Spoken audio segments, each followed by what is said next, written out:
ഇന്ന് നിങ്ങൾ ജീവിക്കുന്ന ജീവിതം നിങ്ങൾ ആഗ്രഹിച്ച് എത്തിപ്പെടണമെന്ന ഒരുപാട് കാലങ്ങളായിട്ട് ആഗ്രഹിച്ച സംതൃപ്തിയോടുകൂടിയുള്ള ഒരു ജീവിതമാണെന്ന് നിങ്ങൾ മുന്നോട്ട് കൊണ്ടുപോകുന്നത്?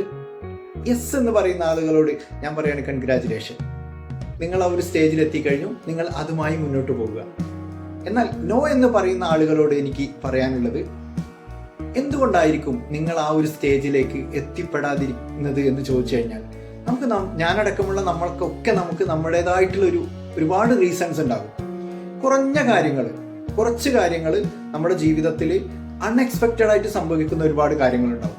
അതൊരു പക്ഷേ വലിയ ആക്സിഡന്റുകളാകാം, വലിയ പ്രകൃതി ദുരന്തങ്ങളാകാം, എന്തെങ്കിലും നമ്മൾ കെട്ടിപ്പടുത്ത ഒരു ബിസിനസ് തകർന്നു പോയതായിരിക്കാം.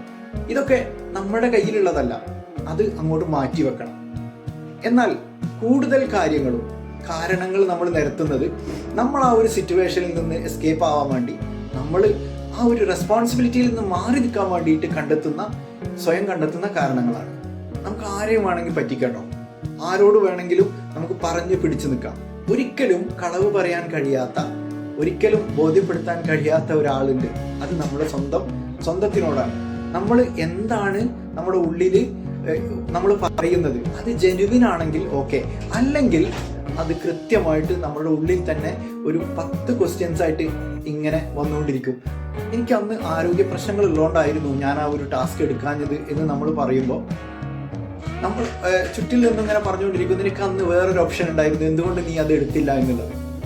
ഇങ്ങനെയാണ്. നമുക്ക് ജെനുവിൻ ആണെങ്കിൽ ഓക്കെ, എന്തുകൊണ്ടായിരിക്കും നമ്മൾ ആ ഒരു സ്ഥാനത്തേക്ക്, നമ്മൾ ആഗ്രഹിക്കുന്ന ഒരു ലൈഫിലേക്ക് എത്തിപ്പെടാൻ കഴിയാത്തത് എന്ന് ചോദിച്ചു കഴിഞ്ഞാൽ, എൻ്റെ റിസർച്ചിൽ നിന്ന് എനിക്ക് മനസ്സിലായത്, നമ്മൾ ജീവിക്കുന്നത് ഒരു യാന്ത്രികമായിട്ടുള്ള അവസ്ഥയിലാണ്, ഒരു ഓട്ടോ പൈലറ്റ് മോഡിലാണ് നമ്മൾ മുന്നോട്ട് പോയിക്കൊണ്ടിരിക്കുന്നത്.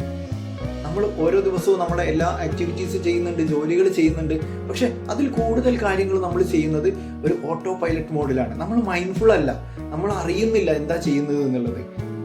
നമ്മൾ ഇതിൽ വണ്ടി ഓടിക്കുന്ന ആളുകൾ, എന്നെ കേൾക്കുന്ന ആളുകൾ ഉണ്ടാവും. നമ്മൾ ഒരു ലക്ഷ്യസ്ഥാനത്തേക്ക് പോകുമ്പോൾ വണ്ടി സ്റ്റാർട്ട് ചെയ്തത് നമുക്ക് ഓർമ്മ ഉണ്ടാവുള്ളൂ.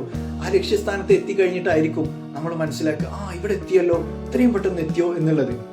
അത്രയും യാന്ത്രികമായിട്ടാണ് നമ്മൾ മുന്നോട്ട് പോകുന്നത്. ഇതിന് നമുക്ക് നമ്മളുടെ മനസ്സിനെ നമ്മൾ ചെയ്യുന്ന പ്രവൃത്തിയിലേക്ക് കൊണ്ടുവരിക എന്നുള്ളതാണ് നമ്മളുടെ ഒരു പ്രധാനപ്പെട്ട ഒരു ലക്ഷ്യം എന്ന് പറയുന്നത്. നമ്മളെക്കുറിച്ച് നമ്മൾ മനസ്സിലാക്കുക. അതിന് ഏറ്റവും പ്രധാനപ്പെട്ടത് എന്താണ്? സെൽഫ് അവയർനെസ് ആണ്. സെൽഫ് അവയർനെസ് എന്ന് പറയുമ്പോൾ എന്താണ്? The ability to understand your thoughts, feelings and actions and all over the body. What is sensations? ഓരോ ബോഡി നമുക്ക് ഓരോ സെൻസേഷൻ ഒക്കെ തരുന്നുണ്ട്. അതൊക്കെ കൃത്യമായിട്ട് ആ റിതം മനസ്സിലാക്കണമെങ്കിൽ നമ്മൾ നമ്മളിലേക്ക് തിരിച്ചു വരണം. നമ്മളുടെ കാര്യങ്ങളെക്കുറിച്ച് പഠിക്കണം. മറ്റുള്ളവരെ കുറിച്ച് പഠിക്കാനും മറ്റുള്ളവരെ കുറിച്ച് കുറ്റം പറയാനോ അല്ലെങ്കിൽ അവർ ചെയ്യുന്ന തെറ്റുകൾ കണ്ടുപിടിക്കാൻ എല്ലാവർക്കും എളുപ്പമാണ്. കാരണം അത് ഈസിയാണ്, അതിന് വേറെ എഫേർട്ടില്ല. നേരെ മറിച്ച് നമ്മളെക്കുറിച്ച് മനസ്സിലാക്കുക, നമ്മളെ തിരുത്തുക, നമ്മൾ ഗ്രോ ചെയ്യുക എന്നുള്ളത് ഇറ്റ്സ് ടു ഹാർഡ്. അതുകൊണ്ടായിരിക്കും പ്രവാചകൻ പറഞ്ഞത്, 1000 യുദ്ധങ്ങൾ വിജയിക്കുന്നവനേക്കാൾ ശക്തനാണ് സ്വന്തം നഫ്സിനെ, അതായത് സ്വന്തത്തിനെ കീഴടക്കാനും സ്വന്തത്തിനെ മനസ്സിലാക്കി മുന്നോട്ട് പോകുന്നവൻ എന്നുള്ളത്. അത് കുറച്ച് റിസ്ക് ഉള്ള കാര്യം തന്നെയാണ്. പക്ഷെ ഇറ്റ്സ് റിസ്ക് ആണെങ്കിലും അത് നമുക്ക് പാർട്ട് ബൈ പാർട്ട് സ്ലോലി നമുക്ക് എന്ത് ചെയ്യാൻ പറ്റും, ആ ഒരു ഡീപ്നെസ്സിലേക്ക് നമുക്ക് എത്തിപ്പെടാൻ വേണ്ടി സാധിക്കും. അപ്പോൾ നമ്മൾ കൃത്യമായിട്ട് നമ്മളെ മനസ്സിലാക്കി നമ്മളെ പഠിച്ച് മുന്നോട്ട് പോകുക എന്നുള്ളതാണ് സെൽഫ് അവയർനെസ് കൊണ്ട് ഉദ്ദേശിക്കുന്നത്. അതിൽ നമുക്ക് എത്താൻ കഴിയണം. അതിന് നമ്മൾ തയ്യാറായിട്ട് ഇനീഷ്യേറ്റീവ് എടുത്തിട്ട് സ്വയം പഠിച്ച് മുന്നോട്ട് വരണം.